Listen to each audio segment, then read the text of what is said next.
And welcome to this week's Facebook Live. This week I'm talking about resilience and children. Now, the key components, there are 7 of them, and it does relate to children, but when you hear them, you will be able to relate them to yourself when trying to build resilience. What you can do to actually build resilience in yourself as an adult, but also in teens and children. And they are mainly aimed at children, but bear in mind that if you feel it's something you could do a hand with, and I think we all could at times, then you can use these as a basis upon which to build some resilience for yourself. I'll get on with it, but I just want to preference this by saying there won't be any blog on Monday, just in case I forget, and there won't be a Facebook Live next week. We have a bank holiday here in Ireland, so there'll be no blog or Facebook Live next week, but I'll see you the following week. And if anybody is off this weekend for a bank holiday, do enjoy it. Enjoy your weekend, take some time for yourself and mind yourself this weekend. So get on with this now and talk about resilience in children. So it's key components. There are 7 key components in that we need for resilience with children, because we all want, if you have children, you know that we all want what's best for our kids. We want them to grow up to be healthy and happy individuals. That's all we want. That's really all we want. And part of them having a healthy mental health, in fact, part of having a healthy mental health for anybody is having good resilience. But what is resilience, and how do we help our children build it? And that's the questions for this week's blog and video. So resilience, if we're resilient, we're more likely to be able to cope with life's challenges, for a simple reason. That's how we develop it. When we're faced with a challenge, when we're faced with stress, anxiety, we're building our resilience. When we overcome the challenge, that's when we build our resilience to it. It actually helps us to step out of our comfort zone and grow as individuals. So trying to avoid it isn't a good, trying to avoid those stressful situations, trying to avoid stuff is not a good idea, because you do need it. It's part of having healthy coping mechanisms, is to be able to deal with the stress and the anxiety in normal levels, okay? So that if you do come across something at an even something worse, like a tragedy, if it was unfortunately a tragedy happened to you, that you would have the coping mechanisms there. You'd have healthy coping mechanisms there to help you grow from that. And this is what it's all about. This is what resilience does. This helps us, to manage our mental health a little bit better. It helps us. It helps us, maybe to be less likely to develop anxiety and depression. So that's a good one. It is something we can learn. It's a skill, and we learn it. You mightn't think you have it, but you probably do, and you learnt it as a child. You might think you don't have enough, but you can relearn it. It's a skill. Something we can develop. We can learn again. We can learn better, healthier coping mechanisms, and thus move forward and grow in our lives as adults. So it's not just about the kids here today. And as I said at the start, unlike other coping mechanisms, healthy coping mechanisms that you can learn in therapy, say, this is something you actually learn from overcoming a challenge. So going to therapy is very important if you need it.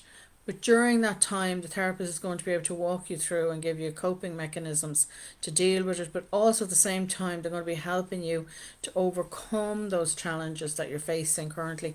And you're going to be working with them, and you're going to learn how to deal with those challenges. And by doing that, you're actually learning resilience. So what are those key components that I want to talk about? That it's mainly based about children, as I said today, but we can use these key components. There's 7 of them for ourselves. The first one is competency, right? Competent. We want to feel we're competent. We want to know, that we can effectively handle a stressful situation or a difficulty. So exams, for instance, that we can actually handle the exam. And we can do so without becoming too stressed, too anxious about it. But any other challenge that we might face, that we know that we have effective methods that we can use to overcome this challenge that we're facing. And, you know, when we come up against a challenge, it allows us an opportunity to practice these skills. So we have to, instead of trying to take the child and wrap them in cotton wool, we have to give them age appropriate means of facing a challenge with our help and guidance, not us doing the work for them. They've got to feel, yes, I did this. I know how to handle this. I know how to do this. And it's the know-how. So competence is about know-how. Effective handling of stressful or anxious situations. This is what you're helping them to build. So you let them try it. Let them try it. They dip their toe in the water. They come back to the comfort zone of you. You let them try again. And that way they're getting the know-how, the skills, the coping mechanism skills to do it. The next one is confidence. And this is deeply rooted in competence. And this is where we learn, and I've talked about confidence in the last two videos and last two blogs I did, children and that, but this is where the child learns to believe in their own abilities. So they're facing the situation, they know they can do it. That was our first C. Now we're with confidence. You're building their confidence by allowing them to do these things. So the second one is C, and it's their confidence. We need to get them to build up their confidence in order to believe in their own abilities.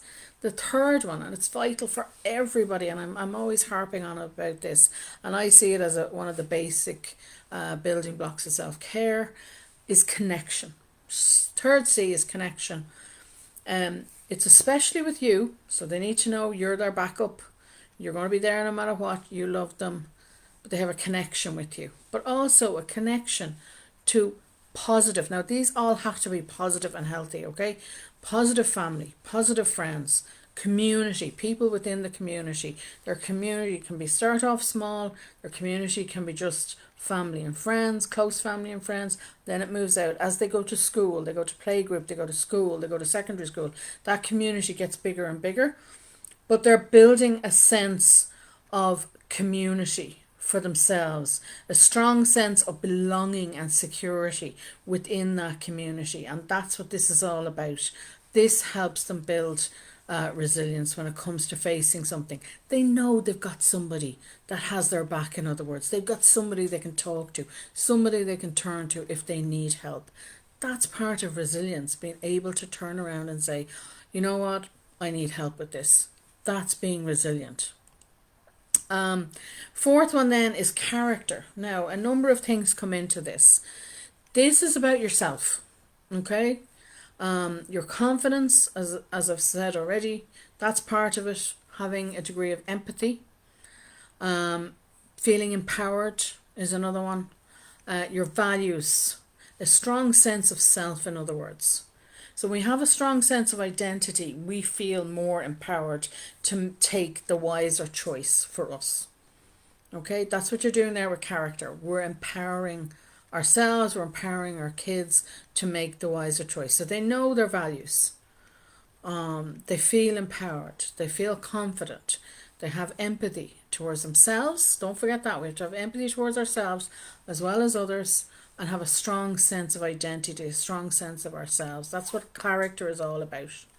The next one is contribution.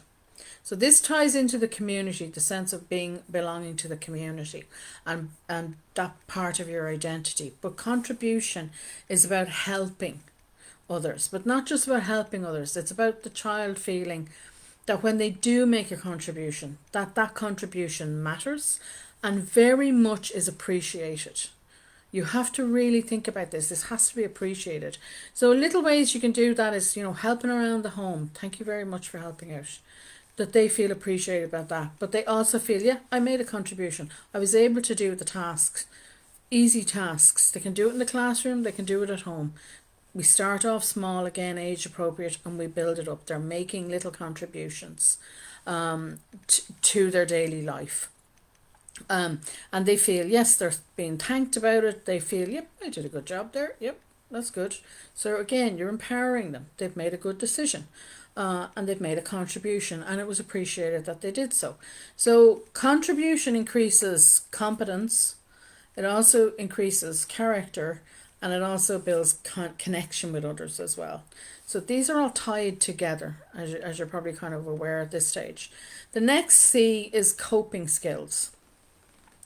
And I know I touched on that with competence, but this is the enabling of the child to be more effective and better prepared for situations and people.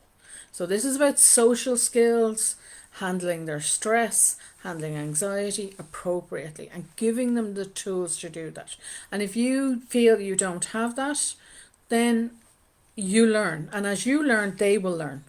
You'll automatically teach them as you learn. So if you need a class in stress management, if you need to talk to somebody about your anxiety and how best and how, you know, what healthy coping skills you would have for that, you learn, you then pass it on to your child. And this is all about having healthy coping skills.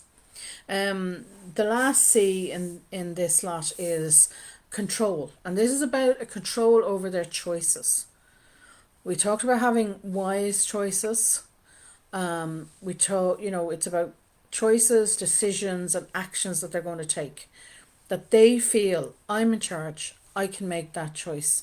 Again, age appropriate, okay? I'm not saying you let a 3-year-old away with murder, okay? I'm not saying that you let a teenager do what they like, okay? It's age appropriate, and again, going back to your character, is it within the values, that you have? Is it part of, that you want them to do as rules of the house? But there again, even with the rules of the house, it's a good way, and I've talked about this before, is a good way to empower them, which is important here with resilience. But also, if they have input into the house rules as they get older, okay, then, and the consequences that can be brought about if they don't obey the house rules, even outside the house, that they know that my choice led to this, and that was not a wise choice to make. So again, you're teaching them resilience with all these things. But the child also realizes they have a choice in the matter. They could have taken option B instead of taking option A, which led to, whatever the punishment was, or them being deprived of something. So, but they're learning throughout all this. They're learning, and they realize that they have the power to change things with their choices, with their decisions, with their actions. They have the power over their own life to change things, and that's important. Again, age appropriate, and you can set that, make that decision as to when certain things your child is allowed. I've talked about resilience in adults before, so if you missed that video, go and have a check that out. I have a number of books. I have 4 books up there at the moment on Amazon and on my own website. They're workbooks. They all have their own worksheets in them that you can use. Do check them out. Something might strike a chord with you, and you might find that it's useful, and I hope you do. If anybody has any questions, as always, I'm happy to answer them. Pop it in the comments. If you're over on YouTube, pop it in the comments, and I'm happy to come back, and I'm happy to talk to you about it. I'll leave it there. Just a reminder again, there's no blog or no video next week, but I'll see you the following week. Enjoy your long weekend if you have one, and I'll see you then.